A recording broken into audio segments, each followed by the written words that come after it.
Hi ಎಲ್ಲರೂ ನಮಸ್ಕಾರ. ಇವತ್ತಿನ ಒಂದು ವಿಡಿಯೋದಲ್ಲಿ ನಿಮಗೆ ದ್ರೋಹ ಯಾರು ಮಾಡ್ತಾರೆ, ನಿಮಗೆ ಯಾರು ದ್ರೋಹ ಮಾಡ್ತಾರಂತ ಈ ವಿಡಿಯೋದಲ್ಲಿ ತಿಳ್ಕೊಳ್ಳೋಣ. ಅಂದರೆ ರಾಹುವಿನ ಪ್ರಕಾರ, ರಾಹು ಇರುವಂಥ ಒಂದು ಪ್ಲೇಸ್ಮೆಂಟ್ ಪ್ರಕಾರ ನಿಮಗೆ ಯಾವ ವ್ಯಕ್ತಿ ದ್ರೋಹ ಮಾಡ್ತಾರಂತ ನೀವು ನಿಖರವಾಗಿ ತಿಳ್ಕೋಬಹುದು. ಉದಾಹರಣೆಗೆ ರಾಹುವಿನಿಂದ 8ನೇ ಮನೆಯಲ್ಲಿ ಬರುವಂಥ ಗ್ರಹಗಳು ದ್ರೋಹಕ್ಕೆ ಕಾರಣ ಆಗುತ್ತೆ. ರಾಹುವಿನಿಂದ 8ರಲ್ಲಿ ಬರುವಂಥ ಗ್ರಹಗಳು, ರಾಹುವಿನಿಂದ 8ನೇ ಮನೆಯಲ್ಲಿ ಅಂತ ಬರುವ ಗ್ರಹ ಅಥವಾ ಮನೆಗೆ ದ್ರೋಹಕ್ಕೆ ಕಾರಣ ಆಗುತ್ತೆ. ರಾಹುವಿನಿಂದ 8ನೇ ಮನೆಯಲ್ಲಿ, ಉದಾಹರಣೆಗೆ ಲಗ್ನದಲ್ಲಿ ರಾಹು ಇದ್ರೆ ಅಂತ ತಿಳ್ಕೊಳ್ಳಿ. ಇದು ಲಗ್ನ, ಉದಾಹರಣೆಗೆ ಇದು ಲಗ್ನ ಅಂತ ತಿಳ್ಕೊಳ್ಳಿ. ಇಲ್ಲಿ ಲಗ್ನದಲ್ಲಿ ರಾಹು ಇರ್ತಾರೆ. ಅವಾಗ ರಾಹುವಿನಿಂದ 8ನೇ ಮನೆ 1, 2, 3, 4, 5, 6, 7, 8 ಅಂದ್ರೆ ನಿಮ್ಮ ಅತ್ತೆ ಮತ್ತು ಮಾವನಿಂದ ನಿಮಗೆ ದ್ರೋಹ ಆಗ್ಬೋದು. ಸಪೋಸ್ ಏನಾದರೂ 2ನೇ ಮನೆಯಲ್ಲಿ ಏನಾದರೂ ರಾಹು ಇದೆ ಅಂತ ತಿಳ್ಕೊಳ್ಳಿ. 2ನೇ ಮನೆ 8ನೇ ಮನೆ ಅಂತ ಹೇಳಿದ್ರೆ ಇಲ್ಲಿ 9ನೇ ಮನೆ ಆಗುತ್ತೆ. ಆವಾಗ ನಿಮ್ಮ ತಂದೆಯಿಂದ ದ್ರೋಹ ಆಗ್ಬೋದು, ವಯಸ್ಕ ವ್ಯಕ್ತಿಗಳಿಂದ ದ್ರೋಹ ಆಗ್ಬೋದು. ಇಲ್ಲಿ ಏನಾದರೂ 3ನೇ ಮನೆಯಲ್ಲಿ ಏನಾದರೂ ರಾಹು ಇದೆ ಅಂತ ತಿಳ್ಕೊಳ್ಳಿ. 8ನೇ ಮನೆ ಅಂತ ಹೇಳಿದ್ರೆ 10ನೇ ಮನೆ ಆಗುತ್ತೆ. ಆವಾಗ ನಿಮ್ಮ ವೃತ್ತಿ ಪರಿಸರದಲ್ಲಿ ನಿಮಗೆ ದ್ರೋಹ ಆಗ್ಬೋದು, ನಿಮ್ಮ ಸಹೋದ್ಯೋಗಿಗಳಿಂದ ದ್ರೋಹ ಆಗ್ಬೋದು. ಉದಾಹರಣೆಗೆ ಇಲ್ಲಿ 4ನೇ ಮನೆಯಲ್ಲಿ ರಾಹು ಇದೆ ಅಂತ ತಿಳ್ಕೊಳ್ಳಿ.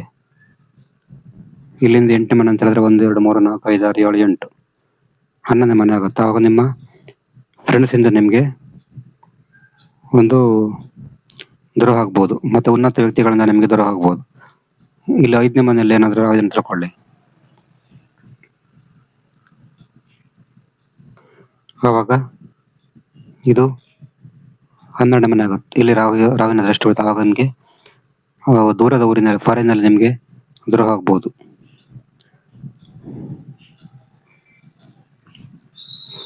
ನಂತರ 6ನೇ ಮನೆಯಲ್ಲಿ ರಾಹು ಇದೆ ಅಂತ ತಿಳ್ಕೊಳ್ಳಿ. ಇಲ್ಲಿಂದ 8ನೇ ಮನೆ ಅಂತ ಹೇಳಿದ್ರೆ ಲಗ್ನ ಬೀಳ್ತದೆ. ಆವಾಗ ನಿಮ್ಮ ಸಮೀಪ ಇರೋ ವ್ಯಕ್ತಿಗಳಿಂದಲೇ ನಿಮಗೆ ಒಂದು ದ್ರೋಹ ಆಗಲಿಕ್ಕೆ ಚಾನ್ಸ್ ಇರ್ತದೆ. ನಂತರ 7ನೇ ಮನೆಯಲ್ಲಿ ಏನಾದರೂ ರಾಹು ಇದೆ ಅಂತ ತಿಳ್ಕೊಳ್ಳಿ. 7ನೇ ಮನೆ 8ನೇ ಮನೆ ಅಂತ ಹೇಳಿದ್ರೆ 1, 2, 3, 4, 5, 6, 7, 8 ನಿಮ್ಮ ಫ್ಯಾಮಿಲಿ ಕಡೆಯಿಂದ ನಿಮಗೆ ದ್ರೋಹ ಆಗ್ಬೋದು. ಆಮೇಲೆ ಇಲ್ಲಿ 8ನೇ ಮನೆಯಲ್ಲಿ ರಾಹು ಇದೆ ಅಂತ ತಿಳ್ಕೊಳ್ಳಿ. 8ನೇ ಮನೆಯಲ್ಲಿ ರಾಹು ಇದ್ರೆ 1, 2, 3, 4, 5, 6, 7, 8 3ನೇ ಮನೆ. ಆವಾಗ ನಿಮಗೆ ನೆರೆಹೊರೆಯ ವ್ಯಕ್ತಿಗಳಿಂದ ನಿಮಗೆ ದ್ರೋಹ ಆಗ್ಬೋದು, ಅಥವಾ ಸಹೋದರಿಂದ ದ್ರೋಹ ಆಗ್ಬೋದು. ಆಮೇಲೆ ಇಲ್ಲಿ 9ನೇ ಮನೆಯಲ್ಲಿ ರಾಹು ಇದೆ ಅಂತ ತಿಳ್ಕೊಳ್ಳಿ. 9ನೇ ಮನೆಯಲ್ಲಿ ರಾಹು ಇದ್ರೆ 4ನೇ ಮನೆಯಲ್ಲಿ 4ನೇ ಮನೆಯಲ್ಲಿ ರಾಹುವಿನ ಪ್ರಭಾವ, ಆ ಕಾರಣ ನಿಮಗೆ ತಾಯಿ ಅಥವಾ ಮನೆಯ ಕಡೆಯಿಂದ ದ್ರೋಹ ಆಗ್ಬೋದು. ನಂತರ 10ನೇ ಮನೆಯಲ್ಲಿ ಏನಾದರೂ ರಾಹು ಇದ್ರೆ ನಿಮ್ಮ ಪ್ರೇಮಿಯ ಕಡೆಯಿಂದ ನಿಮಗೆ ದ್ರೋಹ ಆಗ್ಬೋದು. ನಂತರ 11ನೇ ಮನೆಯಲ್ಲಿ ರಾಹು ಇದ್ರೆ ನಿಮ್ಮ ಶತ್ರುಗಳ ಕಡೆಯಿಂದ ನಿಮಗೆ ದ್ರೋಹ ಆಗ್ಬೋದು. 12ನೇ ಮನೆಯಲ್ಲಿ ರಾಹು ಇದ್ರೆ, ಇಲ್ಲೇನಾದರೂ ರಾಹು ಇದ್ರೆ ನಿಮ್ಮ ಸಂಗಾತಿಯ ಕಡೆಯಿಂದ ನಿಮಗೆ ದ್ರೋಹ ಆಗ್ಬೋದು. ಇದು ರಾಹು ಮತ್ತು ದ್ರೋಹ. ನಿಮಗೆ ಜಾತಕ ವಿಶ್ಲೇಷಣೆ ಮಾಡಬೇಕು. ನಮ್ಮ ವಾಟ್ಸಪ್ ಸಂಖ್ಯೆ 70 906 37 934 ಈ ನಂಬರಿಗೆ ವಾಟ್ಸಪ್ ಕಾಲ್ ಮಾಡಿದರೆ ಜಾತಕ ಡೀಟೇಲ್ಸ್ ಸಿಗುತ್ತೆ. ನೆಕ್ಸ್ಟ್ ಅದೇ ಬೇರೆ ನಮಸ್ಕಾರ.